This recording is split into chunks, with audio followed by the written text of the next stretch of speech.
दोस्तों, पूरे कॉलेज में जिस लड़के की रोज बेइज्जती करती थी, वही एक दिन उसकी जिंदगी संवार गया। फिर जो हुआ रुको। अगर तुम भी कभी किसी की गरीबी, उसके कपड़ों या उसकी मजबूरी का मजाक उड़ाते हो, तो इस कहानी का अंत तुम्हारी सोच हमेशा के लिए बदल देगा। क्योंकि कभी कभी जिस इंसान को हम सबसे कमजोर समझते हैं, वही वक्त आने पर सबसे बड़ा सहारा बन जाता है। यह कहानी है एक ऐसे लड़के की जिसकी पूरे कॉलेज में हर दिन बेइज्जती होती थी। लेकिन उसी लड़के ने एक दिन उस लड़की की जिंदगी बचा ली, जो उसे सबसे ज्यादा नीचा दिखाती थी। पटना के सबसे नामी कॉलेज में नया सेशन शुरू हुआ था। हर तरफ नए छात्रों की भीड़, हंसी जाक और सपनों का माहौल था। उसी भीड़ में एक लड़का था जिसका नाम था जो हुआ। साधारण से कपड़े, पैरों में पुराना जूता, कंधे पर घिसा हुआ बैग और चेहरे पर मासूम सी मुस्कान। उसके पिता एक छोटे किसान थे और माँ लोगों के घरों में सिलाई करके किसी तरह घर चलाती थी। घर की हालत इतनी खराब थी कि कई बार जो हुआ बिना नाश्ता किए ही कॉलेज चला जाता था। लेकिन उसने कभी किसी से शिकायत नहीं की। उसे बस एक ही सपना था कि पढ़ लिख कर अपने माता पिता की सारी तकलीफें खत्म कर देगा। दूसरी तरफ उसी कॉलेज में पढ़ती थी कॉलेज की सबसे खूबसूरत और अमीर लड़की रिया। उसके पिता बड़े बिजनेसमैन थे। महंगी कार, ब्रांडेड कपड़े और दोस्तों की लंबी टोली। पूरे कॉलेज में उसकी अलग ही पहचान थी। रिया को अपनी खूबसूरती और पैसे का इतना घमंड था कि वह गरीब छात्रों को अपने बराबर इंसान भी नहीं समझती थी। पहले ही दिन जब उसकी नजर जोहवा पर पड़ी, तो उसने अपने दोस्तों के सामने हंसते हुए कहा, देखो यार, लगता है कॉलेज में कोई मजदूर भी एडमिशन ले लिया है। इतना सुनते ही उसके सारे दोस्त जोर जोर से हंसने लगे। जोहवा ने सब कुछ सुना, लेकिन बिना कुछ बोले अपनी क्लास में जाकर बैठ गया। उसे लगा शायद आज पहली बार हुआ है, आगे सब ठीक हो जाएगा। लेकिन उसे नहीं पता था कि यह तो उसकी रोज की कहानी बनने वाली है। अगले दिन जब वह लाइब्रेरी में किताब पढ़ रहा था, रिया जानबूझकर उसके सामने आकर खड़ी हो गई और बोली, इतनी महंगी किताबें पढ़ने से कोई अमीर नहीं बन जाता। पहले अपने कपड़े तो बदल लो। पूरी लाइब्रेरी हंसी से गूंज उठी। जो हुआ ने फिर भी कोई जवाब नहीं दिया। उसने सिर्फ मुस्कुराकर किताब बंद की और दूसरी सीट पर जाकर बैठ गया। उसकी यही खामोशी रिया को और मजाक उड़ाने का मौका देती रही। कभी वह उसके जूतों का मजाक बनाती, कभी उसके बैग का, तो कभी उसकी साइकिल का। पूरे कॉलेज में धीरे धीरे लोग उसे पहचानने लगे कि वही लड़का है जिसकी हर रोज बेइज्जती होती है। लेकिन किसी ने यह नहीं देखा कि हर रात वही लड़का कॉलेज से लौटकर एक छोटी सी दुकान पर 4 घंटे काम करता था, ताकि अपनी फीस भर सके। देर रात घर पहुंचकर वह पढ़ाई करता और सुबह फिर मुस्कुराते हुए कॉलेज चला जाता। उसके चेहरे पर कभी नफरत नहीं दिखती थी, क्योंकि उसकी माँ हमेशा एक बात कहती थी, बेटा, इंसान की पहचान उसके कपड़ों से नहीं, उसके कर्मों से होती है। यही बात जोहवा के दिल में बस चुकी थी। एक दिन कॉलेज में प्रोजेक्ट बनाने के लिए सभी छात्रों की टीम बनाई गई। किस्मत से रिया और जोहवा एक ही टीम में आ गए। यह सुनते ही रिया गुस्से से प्रिंसिपल के पास पहुंच गई और बोली, सर, मैं इस लड़के के साथ काम नहीं कर सकती। इसकी वजह से हमारी टीम हार जाएगी। लेकिन प्रिंसिपल ने शांत होकर कहा, किसी इंसान को उसके कपड़ों से नहीं, उसकी काबिलियत से पहचानो। मजबूरी में रिया को मानना पड़ा, लेकिन उसने मन ही मन तय कर लिया कि वह जोहवा की जिंदगी और मुश्किल बना देगी। पटना के उस नामी कॉलेज में प्रोजेक्ट की घोषणा होते ही पूरे कैंपस में हलचल मच गई थी। हर टीम अपनी जीत के लिए दिन रात मेहनत कर रही थी। लेकिन सबसे ज्यादा चर्चा जिस टीम की थी, वह थी रिया और जोहवा की टीम। रिया ने पहले दिन से ही साफ कह दिया था कि वह जोहवा के साथ काम नहीं करेगी। उसने अपनी टीम के बाकी सदस्यों को भी उसके खिलाफ कर दिया। जब भी मीटिंग होती, जानबूझकर उसे सबसे आखिर में बुलाया जाता या फिर उसकी बात बीच में ही काट दी जाती। एक दिन तो हद ही हो गई। पूरे कॉलेज के सामने रिया ने उसकी फाइल जमीन पर फेंकते हुए कहा, तुम जैसे गरीब लोग सिर्फ दूसरों का काम खराब करना जानते हो। तुम्हारी औकात नहीं है कि मेरे साथ एक ही टीम में खड़े हो सको। ये सुनते ही वहां खड़े दर्जनों छात्र हंसने लगे। किसी ने मोबाइल निकालकर वीडियो बनाना शुरू कर दिया, तो किसी ने ताली बजाकर उसका मजाक उड़ाया। जोहुआ ने बिना कुछ कहे अपनी फाइल उठाई, धूल झाड़ी और शांत चेहरे के साथ वहां से चला गया। उसकी आंखें नम थीं, लेकिन उसने किसी को अपने आंसू नहीं दिखाए। उस रात वो सीधे अपने घर नहीं गया। पहले दुकान पर काम किया, फिर देर रात तक प्रोजेक्ट की रिसर्च करता रहा। उसके पास लैपटॉप नहीं था, इसलिए वह साइबर कैफे में बैठकर इंटरनेट से जानकारी इकट्ठा करता और फिर हाथ से पूरी रिपोर्ट तैयार करता।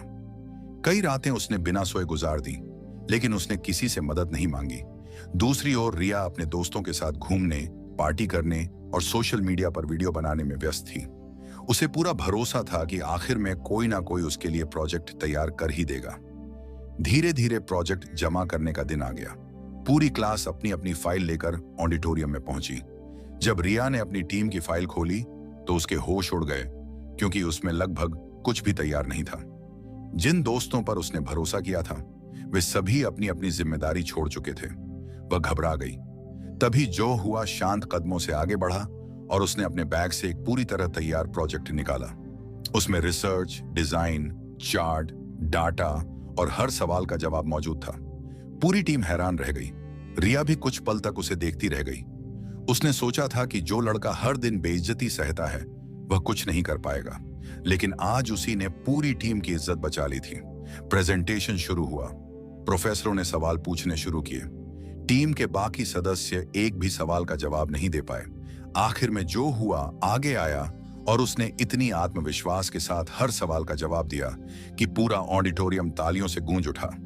कॉलेज के सबसे सीनियर प्रोफेसर ने मुस्कुराते हुए कहा, असली प्रतिभा कभी कपड़ों से नहीं पहचानी जाती। मेहनत और ज्ञान हमेशा अपनी पहचान खुद बना लेते हैं। यह सुनते ही रिया का सिर झुक गया, लेकिन उसका घमंड अभी पूरी तरह टूटा नहीं था। उसने बाहर निकलते ही अपने दोस्तों से कहा, आज किस्मत अच्छी थी, वरना यह लड़का कुछ नहीं है। जो हुआ ने फिर भी कोई जवाब नहीं दिया। उसने बस इतना कहा, किसी को नीचा दिखाकर कोई बड़ा नहीं बनता। समय बीतता गया। कॉलेज का अंतिम वर्ष भी समाप्त हो गया। विदाई समारोह का दिन आया। हर छात्र अपने भविष्य के सपने देख रहा था। रिया को पूरा विश्वास था कि उसके पिता की दौलत उसे बिना मेहनत के एक शानदार जिंदगी दे देगी, जबकि जोहवा के पास ना नौकरी थी, ना पैसा और ना कोई पहचान। कॉलेज से निकलते समय किसी ने जोहवा की तरफ मुड़कर भी नहीं देखा। सभी लोग रिया के साथ सेल्फी लेने में लगे थे, लेकिन जो ने कॉलेज के गेट की तरफ आखिरी बार देखा, मन ही मन अपने संघर्षों को याद किया और खुद से एक वादा किया, आज मेरे पास कुछ नहीं है, लेकिन एक दिन मेरी पहचान मेरे नाम से होगी, किसी की दौलत से नहीं। यही वादा उसकी जिंदगी बदलने वाला था। जबकि रिया को अभी तक यह एहसास भी नहीं था कि जिस लड़के को उसने 4 साल तक हर दिन अपमानित किया, वही आने वाले समय में उसकी किस्मत की सबसे बड़ी उम्मीद बनने वाला है। कॉलेज खत्म हुए लगभग 5 साल बीत चुके थे। समय ने सबकी जिंदगी बदल दी थी। जिस जो हवा को कभी लोग फटे जूतों और पुराने बैग की वजह से पहचानते थे, वही आज अपनी मेहनत और ईमानदारी के दम पर देश की सबसे तेजी से बढ़ती टेक कंपनी का मालिक बन चुका था। उसने छोटे से किराए के कमरे से शुरुआत की थी। दिन में नौकरी करता, रात में अपना स्टार्टअप तैयार करता। कई बार भूखा सो जाता, कई बार लगातार 2-2 दिन तक बिना आराम किए काम करता, लेकिन उसने हार मानना नहीं सीखा। धीरे धीरे उसकी मेहनत रंग लाई। उसके बनाए सॉफ्टवेयर ने बड़ी बड़ी कंपनियों का ध्यान खींचा। निवेश मिलने लगा, कंपनी बढ़ती गई, सैकड़ों लोगों को नौकरी मिली और देखते ही देखते उसका नाम अखबारों, टीवी और सोशल मीडिया पर छाने लगा। लोग कहते थे कि यह वही लड़का है जिसने गरीबी को अपनी किस्मत नहीं बनने दिया। दूसरी तरफ रिया की जिंदगी बिल्कुल उलझ चुकी थी। जिस दौलत पर उसे सबसे ज्यादा घमंड था, वही दौलत धीरे धीरे उसके परिवार के हाथों से निकलती चली गई। उसके पिता ने एक बड़े बिजनेस में करोड़ों रुपए का निवेश किया, लेकिन उनके अपने ही पार्टनर ने धोखा दे दिया। कुछ ही महीनों में कंपनी पर इतना बड़ा कर्ज चढ़ गया कि बैंक ने नोटिस भेज दिया। आलीशान बंगला, महंगी गाड़ियां, फैक्ट्री सब एक एक करके बिकने लगे। जिन रिश्तेदारों और दोस्तों की भीड़ कभी उनके घर के बाहर लगी रहती थी, वही लोग अब फोन तक उठाना बंद कर चुके थे। रिया पहली बार समझ रही थी कि पैसा हमेशा साथ नहीं रहता। उसने नौकरी ढूंढनी शुरू की, लेकिन जहां भी इंटरव्यू देने जाती, लोग उसके अनुभव की कमी बताकर मना कर देते। कई जगह उसे सिर्फ इसलिए रिजेक्ट कर दिया गया क्योंकि उसके परिवार की आर्थिक हालत की खबर पहले से फैल चुकी थी। कुछ महीनों बाद उसके पिता को दिल का दौरा पड़ा। डॉक्टर ने तुरंत ऑपरेशन करने की सलाह दी। अस्पताल ने लाखों रुपए जमा करने को कहा। रिया ने अपने सारे गहने बेच दिए, दोस्तों से मदद मांगी, रिश्तेदारों के घर गई, लेकिन हर जगह उसे निराशा ही मिली। जिसने कभी दूसरों को अपनी दौलत का एहसास कराया था, आज वही लोगों के सामने हाथ जोड़कर खड़ी थी। कई लोगों ने उसे पहचान लिया, लेकिन किसी ने मदद नहीं की। एक दिन अस्पताल के बाहर बैठी वह फूट फूट कर रो रही थी। उसकी आंखों के सामने अपने पिता की बिगड़ती हालत घूम रही थी। तभी अस्पताल के मुख्य द्वार पर कई लग्जरी गाड़ियां आकर रुकी। सिक्योरिटी गार्ड दौड़ते हुए बाहर आए। डॉक्टर भी स्वागत के लिए खड़े हो गए। रिया ने आंसू पोंछते हुए उधर देखा। एक लंबा सा आत्मविश्वास से भरा हुआ शख्स गाड़ी से उतरा। उसके साथ कई अधिकारी और कर्मचारी चल रहे थे। पहले तो रिया उसे पहचान नहीं पाई, लेकिन जैसे ही वह थोड़ा पास आया, उसकी सांसें रुक गई। वह कोई और नहीं बल्कि जो हुआ था, वही जो हुआ जिसकी उसने पूरे कॉलेज में रोज बेइज्जती की थी। फर्क सिर्फ इतना था कि आज उसके चेहरे पर पहले से भी ज्यादा सुकून था और उसकी आंखों में सफलता की चमक थी। रिया शर्म से अपना चेहरा झुका चुकी थी। उसे लगा कि जो हुआ उसे देखकर जरूर पुरानी बातें याद करेगा और शायद उसे अनदेखा करके चला जाएगा, लेकिन हुआ बिल्कुल उल्टा। जो हुआ सीधे उसके पास आया और शांत आवाज में बोला, रिया तुम यहां। इतना सुनते ही रिया के आंसू रुकने का नाम नहीं ले रहे थे। कांपती हुई आवाज में उसने अपने पिता की हालत बताई और कहा कि उसके पास ऑपरेशन के लिए पैसे नहीं हैं। वो बोलते बोलते रो पड़ी। जो हुआ कुछ पल तक चुपचाप उसकी बात सुनता रहा। उसके सामने कॉलेज के वो सारे दिन घूम गए, जब पूरी भीड़ के सामने उसकी बेइज्जती होती थी, जब उसकी फाई फेंकी गई थी, जब उसके कपड़ों पर हंसा गया था, जब उसे गरीब कहकर अपमानित किया गया था। अगर वह चाहता तो आज उसी दर्द का बदला ले सकता था, लेकिन उसने ऐसा नहीं किया। उसने तुरंत अस्पताल के डायरेक्टर को बुलाया और सिर्फ एक वाक्य कहा, इनके पिता का इलाज अभी शुरू कीजिए। जितना भी खर्च होगा मेरी कंपनी उठाएगी। इलाज में 1 मिनट की भी देरी नहीं होनी चाहिए। डॉक्टर तुरंत हरकत में आ गए। कुछ ही मिनटों में ऑपरेशन की तैयारी शुरू हो गई। रिया अवाक खड़ी रह गई। उसे विश्वास ही नहीं हो रहा था कि जिस इंसान को उसने 4 साल तक केवल अपमान दिया, वही आज बिना एक भी सवाल किए उसके परिवार की सबसे बड़ी उम्मीद बन गया था। उसके हाथ कांप रहे थे, आंखों से आंसू लगातार बह रहे थे। वह जोहुआ के सामने घुटनों के बल बैठ गई और रोते हुए बोली, मैंने तुम्हारे साथ बहुत गलत किया था, मुझे माफ कर दो। मैं उस समय इंसान नहीं, अपने घमंड की गुलाम थी। अस्पताल की लॉबी में मौजूद हर व्यक्ति यह दृश्य देख रहा था, लेकिन जो ने तुरंत उसे उठाया और कहा, रिया अगर मैं भी वही करता जो तुमने मेरे साथ किया था, तो फिर मेरे और तुम्हारे बीच कोई फर्क नहीं रहता। इंसान की सबसे बड़ी जीत बदला लेने में नहीं, बल्कि माफ करने में होती है। यह सुनकर वहां खड़े कई लोगों की आंखें भी नम हो गईं। उसी समय ऑपरेशन थिएटर की लाल बत्ती जल उठी। डॉक्टर अंदर जा चुके थे और बाहर सिर्फ दुआओं का इंतजार बाकी था। रिया की जिंदगी का सबसे कठिन इम्तिहान अभी शुरू हुआ था और उसे पहली बार एहसास हो चुका था कि असली अमीरी बैंक बैलेंस से नहीं, बल्कि इंसान के दिल से मापी जाती है। ऑपरेशन थिएटर के बाहर हर एक सेकंड रिया के लिए एक एक साल के बराबर बीत रहा था। उसकी आंखें लगातार उस लाल जलती हुई लाइट पर टिकी थीं। उसके हाथ कांप रहे थे। होठों पर सिर्फ एक ही प्रार्थना थी कि किसी तरह उसके पिता की जान बच जाए। दूसरी तरफ जो हुआ पूरी शांति के साथ वही बैठा था। उसने अस्पताल के डॉक्टरों से बात की, सबसे अनुभवी सर्जन को बुलाया, जरूरत पड़ने पर दूसरे शहर से विशेषज्ञ डॉक्टरों की टीम भी मंगवाई और साफ शब्दों में कहा कि इलाज में पैसे की वजह से किसी भी तरह की कमी नहीं आनी चाहिए। अस्पताल के सभी कर्मचारी हैरान थे कि इतना बड़ा उद्योगपति एक ऐसी लड़की और उसके परिवार के लिए इतना कुछ क्यों कर रहा है जिसका उससे कोई रिश्ता तक नहीं था। लेकिन जोहुआ के चेहरे पर सिर्फ इंसानियत दिखाई दे रही थी। कई घंटे तक चले ऑपरेशन के बाद आखिरकार ऑपरेशन थिएटर का दरवाजा खुला।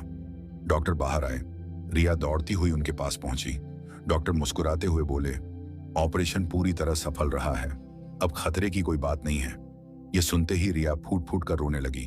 उसने भगवान का धन्यवाद किया और फिर पलटकर सीधे जोहुआ के पैरों में गिर गई। उसकी आवाज कांप रही थी। वो रोते हुए बोली, जिस इंसान को मैंने पूरे कॉलेज में हर दिन अपमानित किया, आज उसी इंसान ने मेरे पिता की जान बचा ली। मैं जिंदगी भर इस एहसान को नहीं चुका सकती, मुझे माफ कर दो।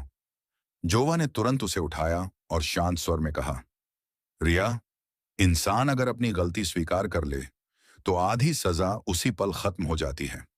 मैं तुम्हें बहुत पहले ही माफ कर चुका था, क्योंकि अगर मैं तुम्हारी नफरत अपने दिल में रखता तो कभी अपनी मंजिल तक नहीं पहुंच पाता।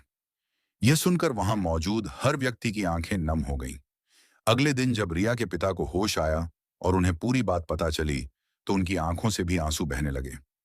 उन्होंने कांपते हुए हाथ जोड़कर कहा, बेटा मुझे माफ कर देना। मैंने अपनी बेटी को दौलत तो दी, लेकिन अच्छे संस्कार नहीं दे पाया।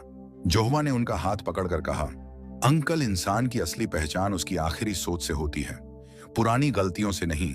अब आप जल्दी ठीक हो जाइए।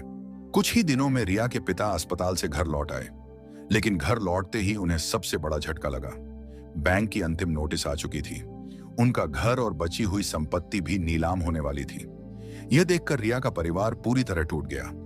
उसी शाम जो हुआ अपने कुछ अधिकारियों के साथ उनके घर पहुंचा। उसने सभी कानूनी दस्तावेज देखे, वकीलों से बात की और कुछ ही दिनों में पूरे कर्ज का भुगतान कर दिया। इतना ही नहीं, उसने रिया के पिता की पुरानी कंपनी को दोबारा शुरू करने का प्रस्ताव रखा, लेकिन इस बार एक शर्त रखी, कंपनी में किसी कर्मचारी के साथ कभी अमीरी गरीबी का भेदभाव नहीं होगा, किसी की बेइज्जती नहीं होगी और हर कर्मचारी को सम्मान मिलेगा। रिया के पिता ने बिना एक पल गवाए यह शर्त मान ली। कुछ महीनों बाद कंपनी फिर से चल पड़ी। पुराने कर्मचारियों को वापस नौकरी मिली, कई नए लोगों को भी रोजगार मिला। रिया ने भी वहीं से शुरुआत की, लेकिन इस बार मालिक की बेटी बनकर नहीं, बल्कि एक साधारण कर्मचारी बनकर। वह सबसे पहले ऑफिस पहुंचती, सबसे बाद में निकलती और हर कर्मचारी को सम्मान देती। जो लड़की कभी गरीबों का मजाक उड़ाती थी, वही अब नए कर्मचारियों को अपने हाथों से चाय पिलाती थी। धीरे धीरे उसकी मेहनत देखकर सब उसका सम्मान करने लगे। एक दिन कंपनी में वार्षिक समारोह रखा गया। देश के बड़े बड़े उद्योगपति, अधिकारी, पत्रकार और सैकड़ों कर्मचारी वहां मौजूद थे। मंच पर जोहवा को मुख्य अतिथि के रूप में बुलाया गया। एंकर ने उसकी सफलता की कहानी सुनाई और फिर पूछा, सर, आपकी जिंदगी की सबसे बड़ी जीत क्या है? अरबों की कंपनी, नाम दौलत, पूरा हॉल शांत हो गया। जो हुआ मुस्कुराया और बोला, मेरी सबसे बड़ी जीत यह नहीं कि आज मेरे पास कितना पैसा है। मेरी सबसे बड़ी जीत यह है कि जिन लोगों ने कभी मेरा अपमान किया था, आज उनके लिए भी मेरे दिल में नफरत नहीं है। अगर मैं बदला लेने निकल पड़ता तो शायद सफल इंसान बन जाता, लेकिन अच्छा इंसान कभी नहीं बन पाता। पूरा हॉल कई मिनट तक तालियों से गूंजता रहा। उसी समय एंकर ने रिया को मंच पर बुलाया। रिया की आंखों में आंसू थे। उसने माइक्रोफोन हाथ में लिया और हजारों लोगों के सामने कहा, मैं आज सबके सामने अपनी सबसे बड़ी गलती स्वीकार करती हूं। मैंने कॉलेज में एक ऐसे लड़के का अपमान किया जो मुझसे हर मायने में बड़ा इंसान निकला। मैंने उसके कपड़े देखे, उसकी गरीबी देखी, लेकिन उसका चरित्र नहीं देखा। आज अगर मेरे पिता जिंदा हैं, अगर हमारा परिवार फिर से खड़ा है, तो सिर्फ उसी इंसान की वजह से। मैं चाहती हूं कि इस दुनिया में कोई भी इंसान कभी किसी की गरीबी का मजाक ना उड़ाए, क्योंकि किस्मत बदलने में देर नहीं लगती। पूरा हॉल खड़े होकर तालियां बजाने लगा। कई लोगों की आंखों में आंसू थे। अगले दिन देश के हर बड़े अखबार में एक ही तस्वीर छपी। तस्वीर में जो हुआ और रिया साथ खड़े थे, लेकिन खबर किसी प्रेम कहानी की नहीं थी। खबर थी इंसानियत, माफी और सम्मान की। उस दिन से देश भर के कॉलेजों में इस घटना की चर्चा होने लगी। कई शिक्षकों ने अपने छात्रों को यह कहानी सुनानी शुरू कर दी कि किसी इंसान की कीमत उसके कपड़ों, पैसे या परिवार से नहीं, बल्कि उसके व्यवहार और चरित्र से होती है। कुछ साल बाद जोहवा ने अपने गांव में एक बहुत बड़ा शिक्षा संस्थान बनवाया, जहां गरीब और अमीर सभी बच्चों को समान शिक्षा मिलती थी। उसने एक छात्रवृत्ति योजना भी शुरू की, ताकि किसी भी गरीब छात्र की पढ़ाई सिर्फ पैसों की वजह से न रुके। उस योजना का पहला पोस्टर लगाते समय उसने सबसे ऊपर एक पंक्ति लिखवाई, किसी की मजबूरी पर मत हंसो, क्योंकि समय से बड़ा कोई शिक्षक नहीं होता। उद्घाटन समारोह में रिया भी मौजूद थी।